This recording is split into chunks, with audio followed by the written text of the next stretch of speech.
Evermoreso. Evermoreso. Evermoreso. Evermoreso. Illuminated by the glow of her television, Jamie Adamson furiously paced in her living room. Normally at 2:57 a.m., the 21-year-old would be happily working on an art project for college, but such an undertaking was impossible in her panicked state. That idiot is going to get himself killed. What am I supposed to do? At the stroke of 3, Jamie paused as her attention was captured by a deep baritone voice emanating from the TV. She saw a commercial featuring a thin man in a tailored suit, dark hair, and trimmed beard. His piercing gaze looked as though he was examining his early morning audience. Isn't it unfortunate that we live in a world where trust is a dying concept? Hello, I'm Harold Kramer, and I'm the owner of Full Moon Investigations located in Dallas City. Full Moon Investigations is a private investigation service that conducts state, national, and international investigations. We partner with corporate and private clients to conduct investigations that include surveillance, missing persons, infidelity, and insurance fraud, just to name a few. Our services are always discreet, confidential, and professional. Call the number on your screen for a free telephone consultation. And remember, at Full Moon Investigations, no mystery is beyond us.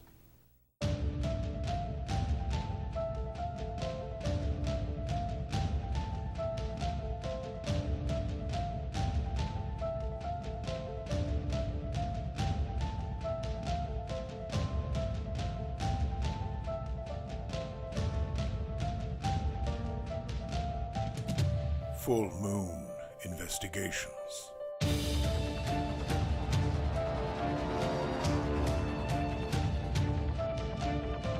Case 1. Immortal Monsters.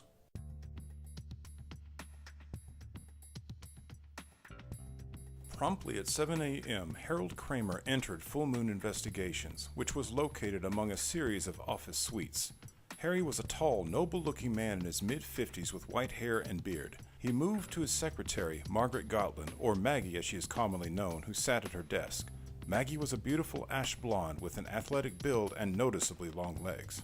Good morning, Margaret. Judging from the bags under your eyes, I trust the stakeout went well with the Smith case. Harry, I finally found out why Smith has been continually hiring us to take pictures of his cheating wife. Yes. What has it been? 4 times in the past 6 months. I think we have provided him with ample evidence that his wife has been unfaithful. He's a pervert, Harry. Last night I saw him hiding in their bedroom closet while his wife was getting it on with another boy toy. Margaret. Yeah, Harry, that's what he does. He gets off watching his wife with other men, and he has us take pictures of the whole thing so he can beat off to them too. And how, pray tell, do you know that?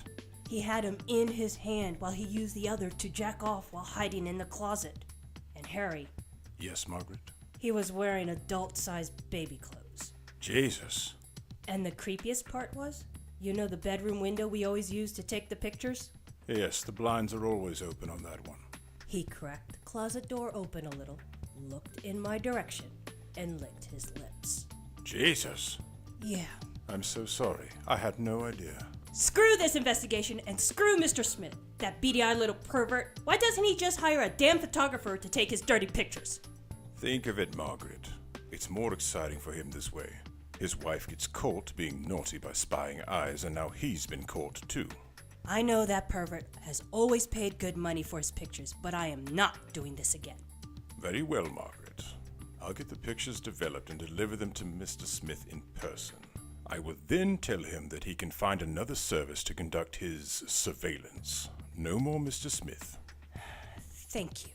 Although, I can easily turn the Smith incident into a fortuitous situation. How so? Ichiko wants to add another room to the house. What? What's with your wife? She just cost you an arm and a leg building that beautiful greenhouse she doesn't use. Yes, I know. Hopefully dropping Smith and his wallet will convince her that we need to hold off on adding any more additions to the house for the foreseeable future. I think the landscaping from last year in the greenhouse for this year is quite enough. I don't know why you married that crazy Japanese woman in the first place. She married me. Entering the office was Detective Galvin Norway. Galvin was a man of average height and solid build. His dark hair and eyes were well complemented by his 5 o'clock shadow. A slight chill in the morning air gave the detective ample excuse to don his trademark fedora and trench coat. Maggie always liked Galvin for his no-nonsense demeanor. Harry always liked Galvin because he was easy to manipulate. Morning, Harry. Maggie. Morning, Galvin. Maggie, you look beat. You have a long night? Long and filled with beady-eyed nightmares. Galvin, it's a little too early for a social call, isn't it? I stopped by to give you a heads up. Concerning? DCPD is in an uproar trying to do damage control while a shitstorm is flooding City Hall. I heard that Commissioner Foley is super pissed, and that's never a good thing. Are you talking about the Patterson case? We rescued Leslie Patterson from that corrupt cop. They should be happy that we found her and exposed that child-abducting bastard before he fled the state. It's obviously gotten bigger than that, Margaret. I just caught a little bit about it on the news yesterday from that anchorman you like so much. The one with the perfect teeth and hair. Chad Desmond. That's the one. But obviously the local media isn't getting the full story from the police department. So what is the full story, Galvin? Nobody knows exactly what is officially going on, but I do know that the boys and girls down in Internal Affairs are licking their chops. Rumor has it that perpetrator Bentley was in cahoots with some other cops, and that's why you guys found Leslie before the police. If the police investigation was sabotaged internally, then that creates more of a tragic picture. Do you think there could be more kids abducted by cops? It wouldn't be wise to speculate anything at this point. All we can do is just wait and see what happens with the police department when the dust settles. Yeah, everyone is going to have to walk on eggshells for the next week or so, that's for sure. And your concern was? Until this thing blows over, you watch your ass out there, Harry. Bentley may have some badge-wearing friends that may want to settle the score. How's Bentley's arm? They said with multiple surgeries he might be able to use it again, someday. He shouldn't have pointed a gun at me. Somewhat reluctant, the green-haired Jamie Adamson entered Full Moon Investigations. Immediately noticing the young woman's cautious nature, Harry greeted her with a warm smile. May we help you, young lady? I can't believe it! You're him! The Herald guy from the commercial! You still run that commercial? What has it been, 20 years now? Every morning at 3 a.m. like clockwork. How did you manage that, Harry? Are you bribing somebody? It doesn't matter. Now, Detective Norway, if you would excuse me, this young woman looks quite distressed. Detective? As in cop? As in cop. What's with the hat and coat? You never seen The Untouchables? I love that show. It only took a brief glance for Harry to read Jamie's apprehension toward the well-meaning detective. Yes, thank you, Detective, for your words of wisdom, but I think we'll manage. You look like you have a busy day ahead of you. Yeah, all right. But remember what I said. I will. Goodbye. As Galvin made his exit, Harry motioned for Jamie to take a seat at Maggie's desk. Was that really a cop? Yeah, don't worry, he's one of the good ones. I heard they're going through a lot of problems right now. It happens on occasion. Now, let me introduce myself. I am Harry Kramer, and this is my faithful secretary, Margaret Gotland. How may we assist you today? You look older than in your commercial. I said the same thing when I met him. Right. I'm Jamie Adamson, and I really need your guys' help. Jamie seated herself at the desk while Maggie collected a series of forms. What's with all the paperwork? I'm not here for a loan. Don't worry, these are just standard forms that we fill out before we kick off any investigations. Sorry, I'm really freaked out right now. I didn't know who to turn to or what to do until I saw your ad last night. Jamie quickly filled out her preliminary information. What's the nature of the problem, Miss Adamson? It's my brother Blake. I think his life is in danger. What makes you believe he's in peril? Okay, you guys are just gonna have to bear with me, and let me just say, I am not crazy. Calm yourself, young lady. Margaret and I have heard just about everything imaginable over the years. We are seasoned professionals, after all. I believe my brother is secretly in love with a ghost. Harry and Maggie looked at each other with puzzled expressions. They had certainly never heard that one before. Shortly after we started college, Blake got involved with a group of guys that are into conspiracy theories, urban legends, and crap like that. He got hooked on one legend that involves the ghost of a Japanese schoolgirl that supposedly lives in some alleys in an old part of downtown. Dallas City has a good amount of urban legends, but I've never heard that one. The schoolgirl thing sounds like a pretty unconvincing hoax. That's what I thought at first. I mean, come on. Japanese schoolgirl ghost? That's like a fanboy's wet dream. If you're a skeptic yourself, something profound must have convinced you. One of his research buddies approached me on campus just yesterday and told me about Blake's obsession with the sailor girl. Apparently that's what they're calling her.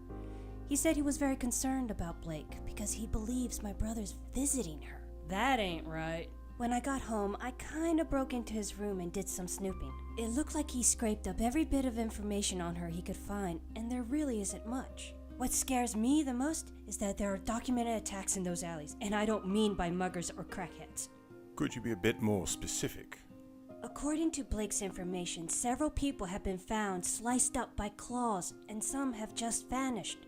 Look, I know how all this sounds, but I assure you, I'm not crazy. Being concerned about your brother's safety doesn't make you crazy. It makes you a good sister. Thanks. I'll use my grant money to pay for your services. Just what is it are you hiring us to do? Find out if this ghost girl is real. Please excuse us, Miss Adamson, while Miss Gotland and I discuss our current caseload. Sure. Won't be a moment. Margaret? Maggie followed Harry into his back office and closed the door behind her. Well? I like her. She's genuine. And genuinely terrified for her fool sibling. She is telling the truth as far as she knows. She's willing to use her grant money, Harry. You wouldn't see me do that for my brother. You would for your sister. Very well, Margaret. We'll take the case. I don't want that girl spending her college money. This isn't a charity. You'll just have to work something out with her. Me? Yes, you, Harry. I'm tired and I'm going home. You're going to leave me alone with that green-haired girl with a face full of piercings? She's not a knife-wielding lunatic. Are you kidding? She's probably an art major. That's worse. Go easy on her with the fee, okay? I promise nothing. Right. The two exited Harry's office and approached the young lady. We'll take the case.